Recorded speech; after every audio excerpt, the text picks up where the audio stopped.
இந்த ரிஷபம் ராசியை பற்றி சொல்லணும் அப்படின்னு பார்த்தா சத்தமில்லாமல் சாதிக்கக்கூடியவங்க. ரிஷப ராசிக்காரங்க மெதுவாக நகர்ந்தாலும் நிச்சயமாக உங்களோட இலக்கை அடையக்கூடியவங்க அப்படின்னு சொல்லலாம். உங்களோட நட்பு ரொம்பவுமே நம்பிக்கைக்கு உத்தரவாதம் தரக்கூடியதாக இருக்குங்க. பணம், குடும்பம், உறவு எல்லாத்துலேயுமே ஒரு பாதுகாப்பு மனநிலையை கொண்டவங்களா ரிஷபராசிக்காரங்க பெரும்பாலான நபர்கள் இருக்கீங்க. அமைதியாக இருப்பீங்க, ஆனால் தேவையான நேரத்தில் மலை போல நின்று எந்த ஒரு விஷயத்தையுமே சமாளிக்கக்கூடிய திறமை ரொம்பவுமே சிறப்பானதாக இருக்கும். இப்படிப்பட்ட ரிஷபராசி அன்பர்கள் உங்களுக்கு இந்த மாதம் எப்படிப்பட்ட ஒரு அமைப்பு உருவாகி இருக்குது அப்படின்னு பார்க்கலாம். 2026ஆம் ஆண்டு முதல் மாதமான ஜனவரி முடிஞ்சிருச்சு. இப்போ பிப்ரவரி மாதம் பிறந்தாச்சு. இந்த பிப்ரவரி மாதத்தில் 1ஆம் தேதியிலிருந்து முதல் 15ஆம் தேதி வரைக்கும் இந்த நாட்கள் இந்த ரிஷபராசி அன்பர்களுக்கு என்ன மாதிரியான பலன்கள் கிடைக்க போகுது, என்ன மாதிரியான பரிகாரம் செஞ்சால் நன்மைகளை பெற முடியும், எந்த தெய்வத்தை எப்படி வழிபாடு செய்யணும் அப்படிங்கிற ஒரு முழுமையான தகவலையும் தான் உங்களுக்காக இந்த பதிவில் நாங்கள் சொல்லியிருக்கோம். இந்த பதிவு நீங்கள் பயன்பெறக்கூடிய வகையில் இருக்குங்க. அதனால் ஸ்கிப் பண்ணாமல் முழுமையாக பாருங்கள். உங்களோட வாழ்க்கையில் சில நன்மைகள் வரும். அந்த நன்மைகளை பெற என்ன செய்யணும் அப்படிங்கிற ஒரு முக்கியமான தகவலையும் சொல்லியிருக்கோம். ஸோ ஸ்கிப் பண்ணாமல் முழுமையாக பாருங்கள். ரிஷபராசிக்காரங்க சுக்கிர பகவானை நீங்கள் ராசி அதிபதியாக கொண்டவங்களா இருக்கீங்க. பெரும்பாலும் பாருங்கள், நீங்கள் உங்களோட வாழ்க்கையில் எல்லா வகையிலுமே சிறப்பான ஒரு உயர்வை பெறணும் அப்படின்னு நினச்சிங்கன்னா வெள்ளிக்கிழமையில் சிவபெருமான் வழிபாடை செய்யுங்க. நன்மையும் நல்ல ஒரு உயர்வும் நிச்சயமாக நீங்கள் பெறுவீங்க. உங்களுக்கு சிவபெருமான் ரொம்பவும் பிடிக்கும் அப்படின்னா தென்னாடுடைய சிவனே போற்றி அப்படிங்கிற மந்திரத்தை மறக்காமல் 3 முறை பதிவிடவும் செய்யுங்க. நீங்கள் அப்படி செய்யும்போது கூட உங்கள் ஆள் மனதில் ஒரு பிரார்த்தனையை நினச்சிக்கிட்டு அது நல்லபடியாக நடக்கணும் அப்படின்னு நம்பிக்கையோடு பதிவு பண்ணுங்கள். நீங்கள் நினச்ச பிரார்த்தனை சிவபெருமானின் அருளால் விரைவில் நடக்கும். நன்மை உங்களை வர தொடங்கும்.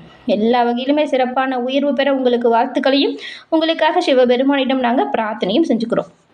அதே போல் இந்த 9 கிரகங்களுமே பாருங்களேன், குறிப்பிட்ட ஒரு கால இடைவெளியில் ஒரு ராசியிலிருந்து ஒரு ராசிக்கு பயிற்சி ஆகிறது வழக்கமான ஒரு விஷயமா இருக்குது. இந்த கிரக மாற்றங்கள் அப்படிங்கிறது பாருங்கள், ஒவ்வொரு தடவையுமே 12 ராசிக்குமே அதோட தாக்கத்தை கொடுத்துக்கிட்டு தான் இருக்குது. இந்த கிரக மாற்றம் அப்படிங்கிறது 12 ராசிகளில் சில ராசிக்கு சுப பலனை கொடுக்கும், சில ராசிக்கு அசுப பலனை ஏற்படுத்தும். இந்த பிப்ரவரி மாதத்தில் ஏற்பட்டிருக்கக்கூடிய கிரக நிலைகள் எப்படி இருக்குது, உங்களுக்கு என்ன மாதிரியான விளைவு ஏற்படுத்தும் அப்படிங்கிறத வாங்க நாம் இப்போ விரிவாக பார்க்கலாம். இந்த பிப்ரவரி மாதத்தில் பாருங்கள், குரு பகவான் இருக்கார் இல்லையா, அவர் மிதுன ராசியில் இருக்கிறாரு. சந்திரன் தன்னுடைய கடக ராசியில் ஆட்சி வீட்டில் அமர்ந்து இருக்கிறாரு. சொந்த வீட்டில் ஆரம்பித்து சொந்த வீட்லேயே இந்த மாதத்தை நிறைவு செய்கிறாரு சந்திரன். அதுக்கப்புறம் கேது பகவான் சிம்ம ராசியில் அமர்ந்திருக்கிறாரு. சூரியன், சுக்கிரன், செவ்வாய் இந்த 3 கிரகங்களுமே மகர ராசியில் இருக்குது. மகரத்தில் செவ்வாய் உச்சமடைந்து சஞ்சாரம் செய்கிறாரு. கும்பராசியில் புதன் பகவானும் செவ்வாயும், மீனத்தில் சனி பகவானும் இருக்காங்க. இந்த வகையில் இந்த பிப்ரவரி மாதத்தில் பாருங்கள், முதல் 15 நாட்கள் உங்களோட வாழ்க்கையில் சில அற்புதங்களும் நடக்க போகுது. சில விஷயத்தில் எச்சரிக்கையாகவும் இருக்கணும். அது என்ன அப்படிங்கிறதான் இப்போ நம்ம விளக்கமாக பார்க்கலாம். அதுக்கு முன்னாடி நீங்கள் சுய ஜாதக கணிப்பை எளிய முறையில் தெரிஞ்சுக்கணும் அப்படின்னு நினச்சாலும் நிறைய பில்லி சூனியம் ஏவலால் பாதிக்கப்பட்டிருக்கீங்க, கண் திருஷ்டி கோளாறுகளால் ரொம்பவுமே துன்பத்தை அடைகிறீங்க அப்படின்னா கண்டிப்பாக அதுலேருந்து மீண்டு வர முடியுங்க. அதுக்குமே ஒரு வாய்ப்பு இருக்குது. அது என்ன அப்படின்னு பார்த்தா டிஸ்கிரிப்ஷனில் பாருங்கள், ஜோதிடரோட நம்பர் கொடுத்துருக்கோம். அந்த நம்பருக்கு நீங்கள் வீட்டிலேருந்தே ஃபோன் பண்ணி கூட இந்த பிரச்சனைகள்லேருந்து நீங்கள் மீண்டு வர முடியும். ஏதை சொல்கிறோம் அப்படின்னா நிறைய பேர் இந்த பிரச்சனைக்கான தீர்வை எளிய முறையில் பெற்றது இப்போ உங்களோட வாழ்க்கையில் நல்ல ஒரு உயர்வான வாழ்க்கையில் இருக்கிறதா சொன்னாங்க. அதனால தான் இந்த கஷ்டத்தில் இருக்கக்கூடிய ரிஷபராசி அன்பர்கள் உங்களுக்கு உதவட்டும் அப்படிங்கிற நம்பிக்கையில் கொடுத்துருக்கோம். ஒரு தடவை நீங்கள் ஃபோன் பண்ணி பாருங்கள், நிச்சயமாக சில மாற்றங்கள் உங்களோட வாழ்க்கையில் ஏற்படும். நீங்கள் கண்கூடா காண்பீங்க. இந்த பில்லி சூனிய ஏவலிருந்து விடுபடவும் சுய ஜாதக கணிப்பை எளிய முறையில் தெரிஞ்சுக்கவும் இந்த வாய்ப்பை தவறி விடாமல் பயன்படுத்திக்கோங்க. ஒரு முறை நீங்கள் கால் பண்ணி பாருங்கள், நிச்சயமாக நல்ல மாற்றங்கள் உங்களோட வாழ்க்கையில் ஏற்படும். ரிஷபராசிக்காரங்க பாருங்கள், பொறுமை, நிலைத்த தன்மை, நம்பகத்தன்மை இந்த 3மே இருக்கக்கூடிய ஒரு ராசியாக இருக்காங்க. நீங்கள் ஒரு தடவை முடிவு எடுத்துட்டிங்கன்னா பாருங்கள், எவ்வளவு சவால் வந்தாலுமே பின்னோக்கி போகாத மனநிலையில் உறுதியோடு செயல்படக்கூடியவங்களா ரிஷபராசி அன்பர்கள் இருப்பாங்க. அமைதியாக இருப்பாங்க, ஆனால் தேவையான நேரத்தில் மலை போல் நின்று வரக்கூடிய பிரச்சனையை சமாளிக்கக்கூடியவங்க தான் ரிஷபராசி அன்பர்கள் நீங்கள். பணம், குடும்பம், உறவு இதோட பாதுகாப்பு நிலைக்காக உறுதியாக நிற்பீங்க. அழகு, இசை, உணவு, கலை இதெல்லாம் ரொம்பவுமே ரசனையாக இருக்கக்கூடியவங்களா நீங்கள் இருப்பீங்க. ரிஷபராசிக்காரங்க மெதுவாக நகர்ந்தாலும் நிச்சயமாக உங்களோட வாழ்க்கையில் உங்களோட இலக்கை அடையிற வரைக்கும் கடுமையாக போராடக்கூடியவங்களா இருப்பீங்க.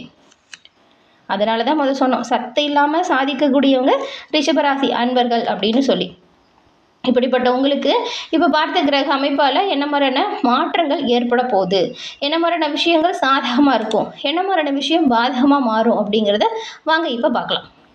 ரிஷபராசிக்காரங்களை பொறுத்த வரைக்கும் பாருங்கள், உங்களுடைய குடும்பம் தொடர்பான விஷயத்தை பொறுத்த வரைக்குமே நீங்கள் கொஞ்சம் கவனமாக தாங்க இருக்கணும்.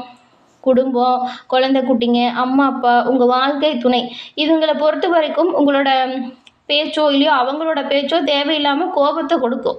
வாழ்க்கை துணையோட சண்டை சச்சரவுகள் வர்றதுக்கு நிறையவே வாய்ப்பு இருக்குது.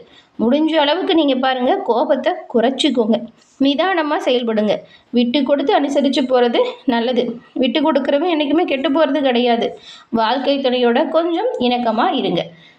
கோபத்தை தவிர்க்க பாருங்கள். நீங்கள் சொல்கிற விஷயத்த புரிய வைங்க. அவங்க என்ன சொல்ல வராங்க அப்படிங்கிறதும் புரிஞ்சுக்கோங்க. இப்படி இருந்தாலே சண்டை சச்சரவுகளை தவிர்க்கலாங்க. அதே போல் குடும்பத்தில் இருக்கிறவங்ககிட்ட அப்பப்போ கொஞ்சம் சின்ன சின்னதாக இந்த வாக்குவாதம் வருவதற்கு நிறையவே வாய்ப்பு இருக்குது. இந்த வாக்குவாதம் பெருசாகிறதுனால பிரச்சனைகளுமே ஏற்பட வாய்ப்பு இருக்குது. இந்த பிரச்சனை வரக்கூடாது, குடும்பத்தில் நல்ல ஒரு சந்தோஷமான சூழல் இருக்கணும் அப்படின்னு நினச்சிங்கன்னா கோபத்தை தவிர்த்துடுங்க. சண்டை சச்சரவுகளை விலக்கிடுங்க. நிதானமாக பொறுமையாக செயல்படுங்க.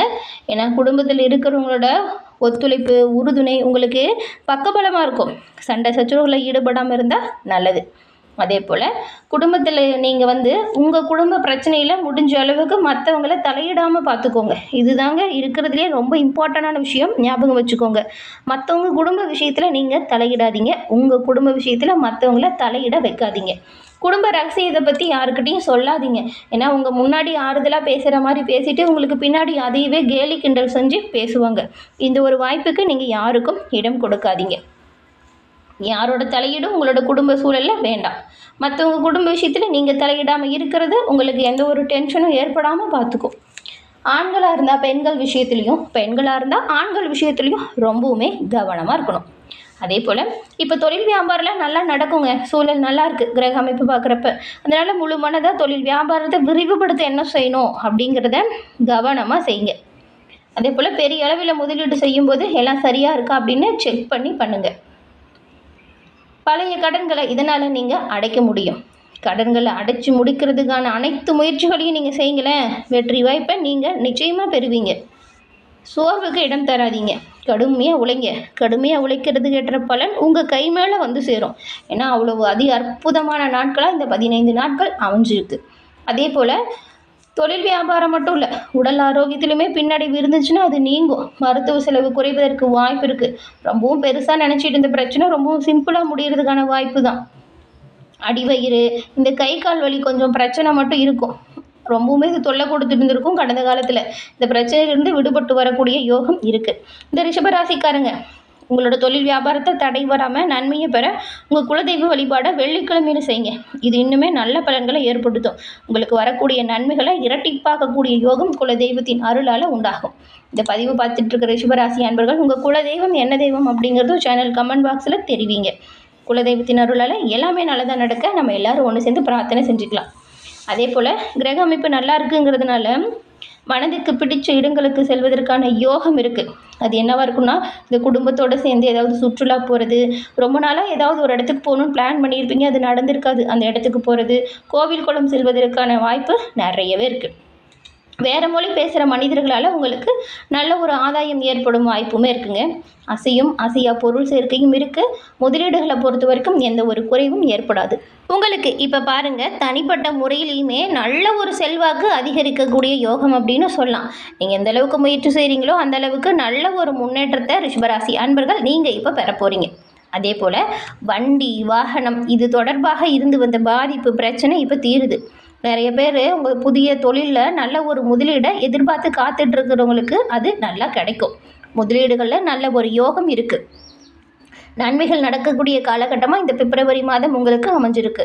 மிகுந்த ஏற்றங்களை பெற ரிஷபராசி அன்பர்கள் பாருங்கள், செவ்வாய்க்கிழமையில் துர்க்கை அம்மன் வழிபாடு செய்யுங்க. நல்ல ஒரு ஏற்றத்தை நீங்கள் பெற முடியும். ஒரு சிலருக்கு இதை செய்கிறதுனால ரொம்ப நாளாக வராமல் இருந்த சொத்து சேர்க்கை சேரும். புதுசாக வாகனம் வாங்கணும்னு நினச்சவங்களுக்கு அதற்கான வாய்ப்பும் இருக்குது. சிலர்லாம் பழைய வாகனத்தை மாற்றிட்டு புதுசாக வாகனம் வாங்கக்கூடிய அமைப்பும் இருக்குது. பெரும்பாலும் இந்த 15 நாட்கள் ரொம்பவுமே நல்லா இருக்குன்னு கூட சொல்லலாம். தீயவை விலகணும் அப்படின்னா குலதெய்வ வழிபாடை செய்யுங்க.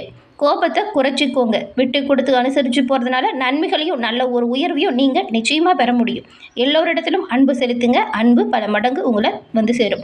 குடும்பத்தில் இருக்கிறவங்ககிட்ட முக்கியமாக விட்டு கொடுத்து அனுசரித்து போகிறதுனால நன்மையும் நல்ல ஒரு உயர்வையும் நீங்கள் நிச்சயமாக பெறலாம். எல்லா வகையிலுமே சிறப்பான உயர்வு பெற்று நீங்கள் நலமுடன் வாழ உங்களுக்குமே நாங்கள் இந்த பதிவின் மூலமாக வாழ்த்துக்களை தெரிவிச்சுக்கிறோம். என்ன ரிஷபராசி அன்பர்களே, இந்த பதிவு நீங்கள் பயன்பெறக்கூடிய வகையில் அமைஞ்சிருக்கும்னு நினைக்கிறோம். இந்த பதிவு பிடிச்சிருந்தால் லைக் பண்ணுங்கள். உங்களுடைய நண்பர்கள், குடும்ப உறுப்பினர்கள் ரிஷபம் ராசியாக இருந்தால் அவங்களுக்குமே இந்த பதிவை ஷேர் பண்ணுங்கள். அவங்களும் பார்த்து பயன்பெறட்டும். நீங்கள் இப்போ தான் ஃபர்ஸ்ட் டைம் நம்ம சேனலை பார்க்குறீங்க அப்படின்னா மறக்காமல் நம்ம சேனலை வந்து சப்ஸ்கிரைப் பண்ணி வச்சுக்கோங்க. அப்படி செய்யும்போது பாருங்கள், கூட ஒரு பெல் ஐக்கான் வரும், அதையும் கிளிக் பண்ணி வச்சுக்கோங்க. அப்போ தான் நாங்கள் போடுற பதிவுகள் உடனுக்குடன் நோட்டிஃபிகேஷன் மூலம் உங்களை வந்தடையும் அப்படிங்கிறத தெரிவிச்சுக்கிறோம். நன்றி நேயர்களே.